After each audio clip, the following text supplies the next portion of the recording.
Assalamualaikum warahmatullahi wabarakatuh dan salam sejahtera bagi kita semua. Sahabat moderasi, berjumpa kembali dengan saya Ode Asnani dalam tayangan podcast Warta Moderasi Kemenak Sultra. Dan saat ini telah hadir di studio Warta Moderasi pembimbing masyarakat Kristen pada kantor wilayah Kementerian Agama Provinsi Sulawesi Tenggara, Ibu Luciana SPAK. Ya, selamat pagi, Bu. Selamat pagi. Iya, gimana kabarnya? Kabar baik. Terima kasih sudah hadir di studio Warta Moderasi Kemenak Sultra.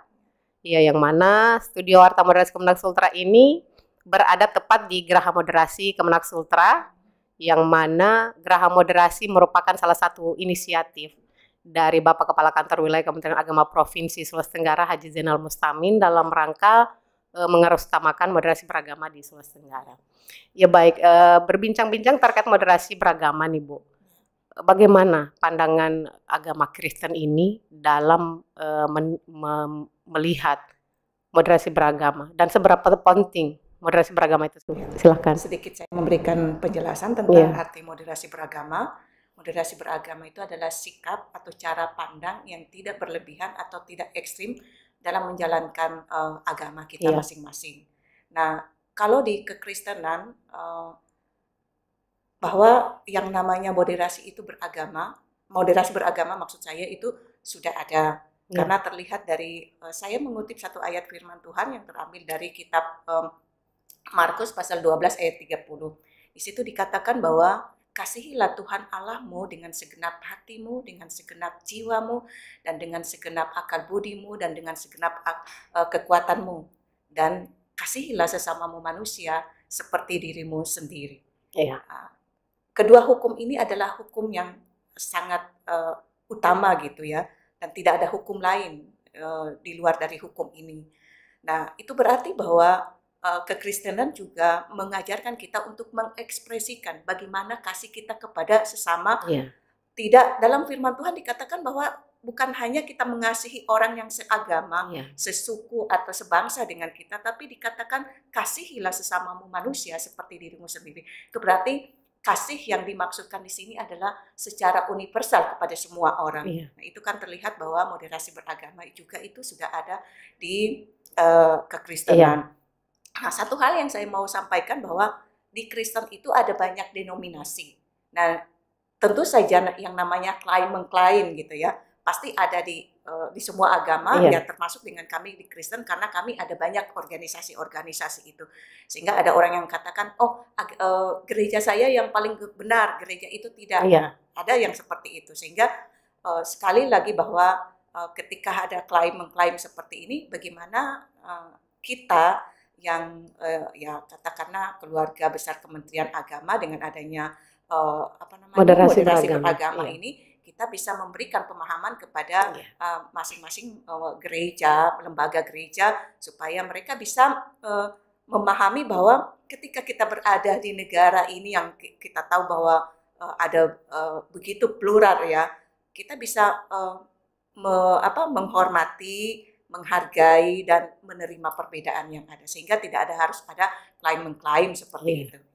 Dan kalau berbicara soal pentingnya moderasi beragama, itu sangat penting ya untuk merawat kemajemukan di Indonesia, dan itu menjadi komitmen kita bersama untuk bagaimana kita sebagai bangsa Indonesia, kita tahu bersama bahwa bangsa Indonesia ini adalah bangsa yang plural, majemuk, dan sering dikatakan unik. Kenapa unik? Karena kita itu tidak ada samanya dengan bangsa yang lain, di mana kita punya suku, berbagai macam suku, bahasa, adat istiadat, dan kebudayaan, bahkan agama.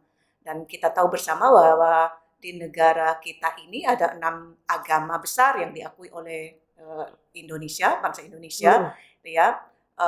Dan ada juga kepercayaan-kepercayaan lain yang diakui oleh pemerintah, yang masih diberikan ruang oleh mereka untuk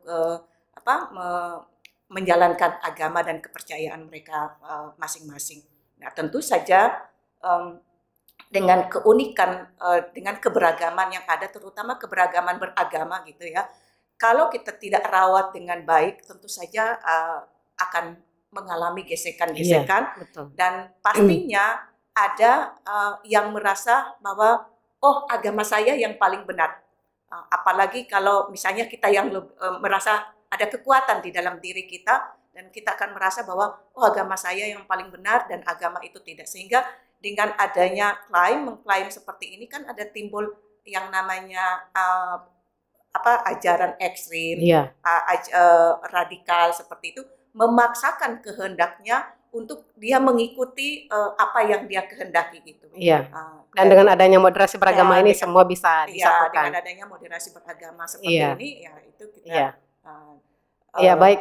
dan Iya, satu hal iya, yang saya ingat gini, kemarin waktu rapat di ruang moderasi ada salah satu anggota dari MUI ya, mengatakan gini, alangkah baiknya kalau kita membuat satu kelompok-kelompok kecil untuk bisa kita berdialog tentang moderasi beragama ini dan kita menyampaikan bekerja sama dengan instansi-instansi yang lain untuk kita menyampaikan moderasi beragama ini sampai ke lapisan bawah. Sehingga moderasi beragama ini bukan hanya milik Kementerian Agama, tetapi juga masyarakat luas. Masyarakat luas. Baik. Kemudian terkait tentang praktek moderasi beragama, apakah mungkin pernah ditemukan semacam bentuk kerjasama, toleransi atau kerukunan antar umat beragama di masyarakat yang perlu dijaga dan terus digali? Kalau yang seperti ini mungkin saya ambil gambaran dari keluarga saya. Karena ini yang nyata dan langsung dipraktekkan dalam kehidupan kami sehari-hari. Iya. Keluarga saya itu 70% adalah Muslim dan kami tumbuh bersama dalam rumah yang berbeda keyakinan, tetapi saya rasakan bahwa justru dengan perbedaan itu kita tidak saling memaksakan kehendak kami, tetapi justru kami saling mensupport di dalam, saling mengingatkan ketika misalnya mau sembahyang 5 waktu atau makan sahur gitu kalau bulan puasa gitu, kami saling mengingatkan. Dan begitu juga sebaliknya ketika dalam ibadah-ibadah saya gitu, ibadah hari Minggu dan lain sebagainya, kami saling mengingatkan. Itu yang paling terasa dalam keluarga kami dan itu langsung dipraktekkan yang namanya moderasi beragama seperti itu. Dan yang kedua adalah pada saat event nasional tahun 2010, event Pesparawi nasional ke 10 waktu itu, tahun kalau saya tidak salah ya tahun 2010, itu pada saat pelaksanaan event nasional ini panitianya hampir 95% adalah Muslim. Dan event nasional ini terselenggara dengan sangat baik oleh karena adanya kerjasama dari saudara-saudara kami yang Muslim. Nah, tentu saja ini menjadi kesaksian bagi kami umat Kristen, gitu ya, karena ternyata bahwa hidup bersama dengan berbeda seperti itu ternyata bisa, gitu ya, bisa dengan harmonis gitu dijalankan.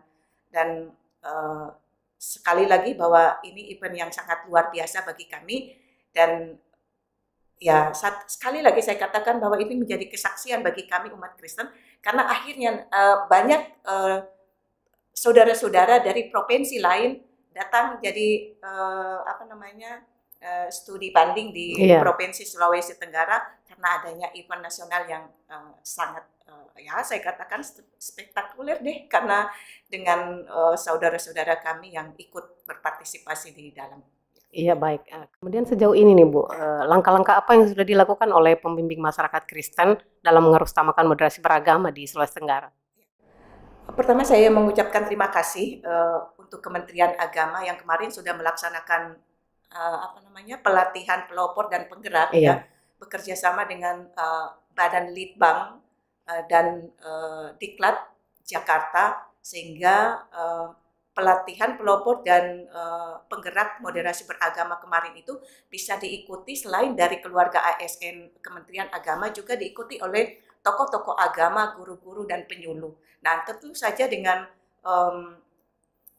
adanya pelatihan seperti ini, kami dapat bekerja sama dengan tokoh-tokoh agama, guru-guru dan penyuluh untuk menyampaikan moderasi beragama kepada lapisan masyarakat, khususnya yang Kristen, di misalnya kayak tokoh-tokoh agama yang pendeta-pendeta, entah itu di mimbar-mimbar pada saat kebaktian dan lain sebagainya, itu kami mensosialisasikan tentang moderasi beragama. Selain dari program Kementerian Agama dari Eselon 1 kami, karena ini program terstruktur ya, dari pusat sampai daerah, dan kita di daerah itu mengikuti apa yang dilakukan oleh orang pusat seperti itu, dan kami sudah mensosialisasikan beberapa tahun ini tentang moderasi beragama kepada segenap masyarakat, khususnya umat Kristiani gitu ya, entah itu di sekolah sama anak-anak siswa Kristen gitu ya, atau penyuluh-penyuluh gitu ya di tengah masyarakat seperti itu. Iya, baik, menarik sekali. Dan barangkali yang terakhir nih, sedikit pesan-pesan moderasi, khususnya bagi umat Kristiani yang ada di Sulawesi Tenggara. Buat saudara-saudaraku umat Kristiani dimanapun saja berada, mari kita hidup bersama di tengah keberagaman, gitu ya, dengan saling menghormati, menghargai, dan menerima perbedaan yang ada. Saya sedikit untuk mengakhiri bincang-bincang kita pagi ini, saya mengutip salah satu firman Tuhan yang terambil dari Mazmur pasal 133 ayat 1 yang berbunyi demikian, alangkah baiknya dan indahnya jika saudara-saudara hidup diam bersama dengan rukun. Ya, salah satu firman Tuhan yang terdapat dalam kitab suci kami, dan itu mari kita praktekkan di dalam kehidupan kita sehari-hari, dengan tetap kita walaupun berbeda tetapi masih bisa kita hidup secara berdampingan dengan harmonis. Iya, baik. Terima kasih atas bincang-bincang dan kehadirannya pagi ini. Iya, terima kasih. Sahabat moderasi, demikian bincang-bincang kita kali ini. Bagi sahabat moderasi yang ingin mengetahui berita dan informasi seputar Kemenak Sultra lainnya, silakan mengunjungi website kami di sultra.kemenak.go.id atau melalui kanal YouTube Warta Kemenak Sultra dan media sosial kami lainnya. Terima kasih atas kebersamaan Anda. Sampai berjumpa kembali dalam tayangan podcast selanjutnya. Wassalamualaikum warahmatullahi wabarakatuh dan salam 3B.